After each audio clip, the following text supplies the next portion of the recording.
예수님이 율법을 내가 폐하러 온 것이 아니라 완전 폐하러 왔다는 그 완전이란 단어, 풀레로라는, 이 풀레로라는 단어는 이런 뜻입니다. 성령이 나에게 충만하다는 뜻이에요. 원래는 뭐가 충만하다는 거예요, 여러분. 근데 이 충만하다는 단어는 그것을 이룬다, 그것을 실행한다는 뜻과 같은 뜻입니다. 우리 최강수 원사님 오늘 기도 속에 말씀 충만의 삶에 대해 얘기하죠. 말씀 충만이라는 게 뭘까요?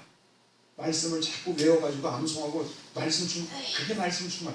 말씀이 충만하다는 것은 말씀을 이루어드리는 삶, 말씀을 완전케 하는 삶이 말씀 충만의 삶이라는 거예요. 플레로, 이 단어가 마태복음 복음서에 많이 쓰이는데 주님 말씀할 땐 완전케 하려라는 거였지만 다른 곳에 보면 한번 더, 하나님 선지자의 말씀을 이루려 하십니다. 응하게 하십니다. 예수님의 삶 전체를 복음서는 이렇게 증거하고 있어요. 예수님이 어떤 행동을 할 때마다 그 행동은 구약의 말씀을 못하려 하십니다. 이루려. 즉 플레로 충만케 하십니다. 말씀을 이루려 하십니다. 근데 여러분 지금 사도 바울이 이런 얘기를 하는 거예요. 예수님만 이렇게 말씀을 율법을 완성하러 온 분이 아니라 보세요. 율법을 따르지 않고 그 영을 따라 행하는 우리 누굽니까? 그리스도인, 영적인 그리스도인도 율법의 요구를 어떻게 해야 된다? 이루어지게, 그것을 완전하게 완성시켜야 된다. 아멘? 뭐 믿으세요? 믿는 게 이거 믿어서 해야 돼. 성경이 얘기하는 거예요, 여러분. 사도 바울이 여러분들에게 얘기하는 거예요. 여러분들이 영적인 신앙입니까? 그러면 여러분들은 예수 그리스도의 보혈의 은혜로 깨끗함을 얻었으면 하나님께 감사할 뿐 아니라 율법의 요구를 여러분들의 삶으로 실천하며 이루어드려야 합니다. 말씀을 충만하게 됩니다. 말씀을 완전케 해야 됩니다. 아멘? 이게 하나님의 뜻이라는 거예요. 근데 여러분 중요한 것은 내가 이루는 것이다, 하나님이 이루어주시는 것이다. 하나님이 이루어주신다는 거예요, 여러분. 하나님이. 결론입니다. 사도 바울은 이제 로마서 8장 29절 30절을 통해서 구원의 목적이 무엇인지를 우리에게 이제 구원을 설명해 주고 있죠. 나는 죄인입니다. 그 죄를 해결하여 예수 그리스도의 보혈의 은혜가 내가 죄사함을 얻습니다. 죄사함을 용서함을 받았지만 나는 말씀을 지킴으로 성화된 삶을 삽니다. 여러분 그런 과정 속에 구원의 과정을 이렇게 표현하고 있어요. 8장 29절 우리 함께 했습니다. 하나님이 그 아들의 형상을 본받게 하게 하여 미리 정하셨으니. 여러분 자 30절 우리 함께 했습니다. 또 미리 정하신 그들을 못하고 부르시고 부르신 이들을 의롭다 하시고 의롭다 하신 이들을 어떻게 하셨다? 구원의 과정 속에 보면 구원은 첫째 미리 못하심이 있어요? 내가 하나님을 선택한 거예요? 하나님이 나를 선택하신 거예요? 하나님의 그 위대한 손가락, 이 천하 만물을 만드신 그 손가락이 우리를 지명하여 불렀습니다. 아멘? 미리 정하셨어요. 근데 자, 미리 정하신 이유가 여기 있어요. 하나님이 우리를 미리 정하셨대요. 왜 정하셨습니까? 자, 하나님이 그 누구의 형상? 누구의 형상? 아들의 형상을 못하게 하려고? 사도 바울은 이런 거예요. 우리를 미리 정하신 이유가 뭐냐면 우리 장로님, 우리 권사님들을 미리 정하신 이유가 뭐냐면 그를 택해서 누구의 형상을? 예수 그리스도의 형상을 본받게 하기 위해서 우리를 정하셨다는 거예요. 여러분.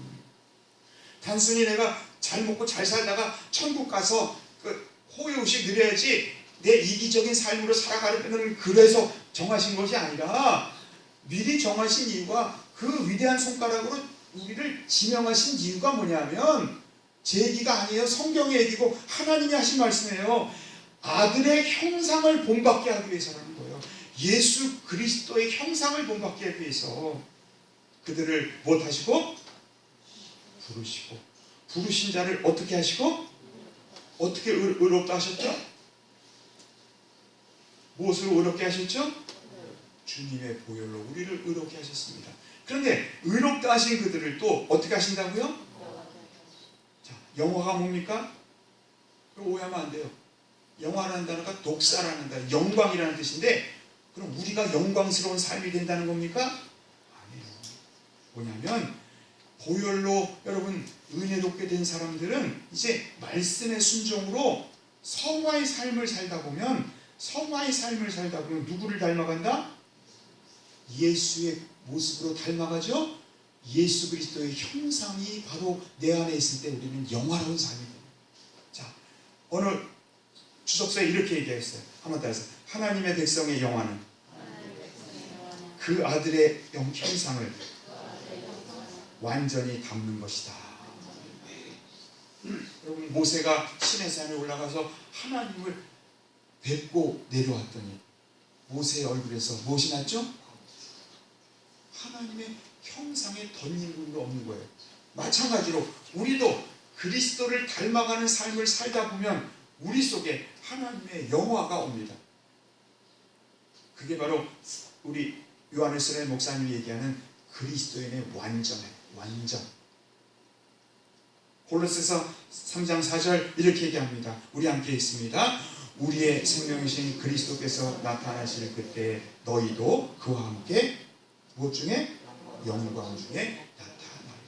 예수님이 영광 중에 나타날 때 그 영화로운 모습과 함께 너희도 함께 그 영광과 함께 나타난다. 왜? 그리스도의 형상을 본받는 자들이기 때문에 그를 따라 영원한 삶이 된다. 성경은 이야기하고 있습니다. 사랑하는 성도 여러분, 한번 따라해서 하나님이 우리를 미리 정하셨습니다. 이건 따라하지 마세요. 그의 위대한 손가락으로 천지를 창조하신 손가락으로 우리를 지명하여 부르셨습니다. 그런데 무엇을 위해 정하셨어요? 왜? 목적이 뭐예요?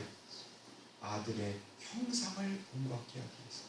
자, 그들을 부르셨고 부르신 자를 어떻게 하셨어요? 의롭다 하셨습니다. 칭입니다. 어떻게 의롭다 하셨습니까? 말로만? 독생자 예수 그리스도를 보내서 십자가에 못 박아 돌아가심으로 그의 피 흘림을 통해 대속의 보혈을 통해 우리가 의롭다 하심을 얻었습니다. 자, 의롭다 하심을 얻은 자는 이제 어디를 향해 나가야 돼요? 주님의 영화롭게 하심을 향해 말씀 순종의 삶을 살아가는, 앞에서 얘기했죠. 율법의 요구를 완전하게 하는, 완성하는 삶으로 나아갈 것을 성경은 말씀하고 있음을 믿으시기를 바랍니다. 구원의 현재는 그의 형상을 점점 닮아가는 것이 구원의 현재입니다. 구원을 믿는 영화입니다. 예수 그리스도가 다시 오실 때 예수 그리스도의 부활에 완전히 참여하게 되고 우리가 하나님의 아들이요 마지막 아담인 예수의 영광된 형상으로 완전히 변모됨을 성경은 우리에게 약속하고 있습니다. 부르신 자가 의롭다 하심으로 성화를 거쳐 영화롭게 하심으로 나아가는 아름다운 성도들이 되시기를 주님의 이름으로 축원드립니다. 기도하겠습니다. 사랑하는 주님 감사합니다. 로마서를 통해 구원을 이루는 믿음, 하나님 나라를 이루는 믿음이 무엇인지를 분명하게 알게 하시니 감사합니다. 주님, 로마서를 통해 하나님께서 하신 말씀을 우리 마음판에 새기고 승리하며 살아갈 수 있도록 인도하여 주시옵소서. 우리는 다 죄인입니다. 무슨 세상 죄를 지어서가 아니라 하나님을 찾기보다는 세상으로 기어들어가는, 빛을 사모하기보다는 어둠을 좋아하는 우리의 죄된 모습, 바로 그 하나님을 아버지로 온전히 모시지 못하는 죄인임을 주 앞에 고백합니다. 그러나 그 죄를 용서해 주시기에 주님이 보혈을 흘려주시고 그 대속의 보혈을 통해 우리가 의롭다 하심, 칭의 받게 하시니 감사합니다. 주님, 의롭다 하심을 얻었으니 죄의 정함을 받았사오니 이제 성결의 삶, 성화의 삶, 말씀을 순종하며 오늘 사도 바울이 로마서 8장에서 이야기했던 영적인 그리스도인으로 성령이 내 안에 거하심을 통해 하나님의 말씀의 요구, 율법의 요구를 완성시키는, 완전케 하는 성도가 될 수 있도록 인도하여 주시옵소서. 우리를 미리 정하셨으니 또한 미리 정하신 자를 부르시고 부르신 자를 또한 주님께서 영화롭게 하셨사오니, 정하게 하셨사오니 주님 그 길을 온전히 걸어가며 구원의 완성을 이루어가는 아름다운 성도들, 우리 장로님들, 권사님들, 집사님들 될 수 있도록 인도하여 주시옵소서. 이 모든 말씀 주 예수 그리스도 받들어 간절히 기도드리옵나이다. 아멘. 찬송 521장입니다.